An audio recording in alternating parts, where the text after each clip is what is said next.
From the time we are toddlers up until we die, the films we watch and the media presented to us by family, friends, and our educators have a substantial impact on our subconscious minds. Subtle yet strong messages are put into films consistently, and while some go unnoticed, it is our job to first understand what message they are trying to tell us, and next to determine if this message is relevant and just. In class, we have watched many films that include hidden themes, and as the year has moved along, they are becoming easier to pick up and analyze. In countless movies shown to us as kids and that we watch today, a common theme has emerged that puts one group above all and depicts the rest as less than and needing assistance. This is referred to as white saviorism. The idea of a white man or woman coming to an area or situation with primarily minority based people is what this narrative is based upon. However, to look from an outside perspective, we cannot discuss the white savior without questioning its origins, especially in an industry that is predominantly controlled, over 90%, by white men. This dominant narrative already sees himself as being better dominant over other races, and the racist theme will continue to be included in movies and media. Even included in our news every day, as seen through clips from class and in our eyes, people of color are depicted as being villains far more often than white counterparts, only displaying images of violence and negative connotations, and only included when the people of color have done something wrong. This is the same narrative of a white controlled industry using their power to hurt other races and attempt to have their audiences view them as the bad guys and as people who would need help.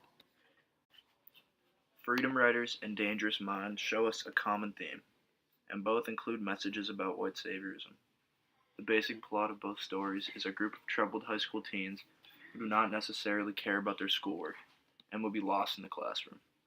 The savior, who inspires them throughout the story, is their white female teacher. This group of kids are majorly made up of underprivileged minority students, many of which school being their last priority in their current environment.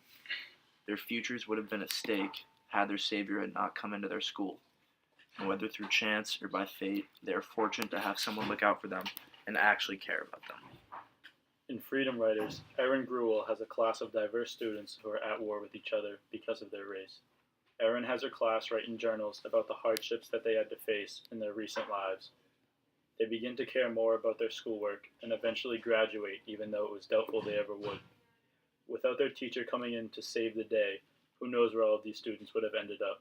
And this film, although maybe even unintentionally, fits perfectly into the white savior narrative, as a group of kids were ultimately saved from their circumstances by a white woman.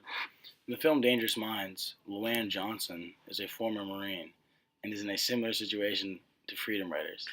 Her class is made up of minorities who are far below the knowledge level of a high school suburban student. She then works with her students throughout the movie to change their lives and quote-unquote save them. Other teachers at the school frowned upon her teaching methods. However, she still found the best way for her students to learn. This action made Luann more of a savior because of the fact that she went against the mainstream to save her students. The basic message is that the students would not have been successful if this white female teacher had not come into their lives.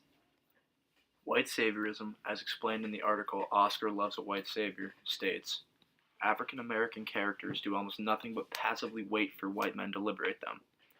The result, she writes, is a film that ignores actual events of the 19th century.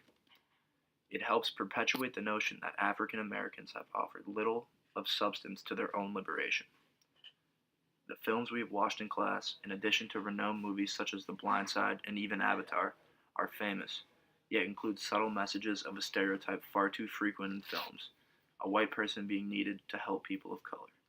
The white, entitled people in charge of writing and creating movies are the ones who benefit from maintaining this dominant narrative.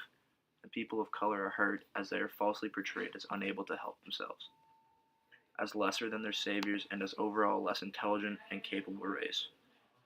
We need to change this narrative in our society, and as the film industry continues to develop and change, as must the stereotypes formed in the past that continue to push down entire races and social classes. Through the knowledge gained in class and in our understanding of the dominant narrative attempting to control their dominance, we will do our job of preventing generations and believing all that they see on TV, and view all people with respect and equality.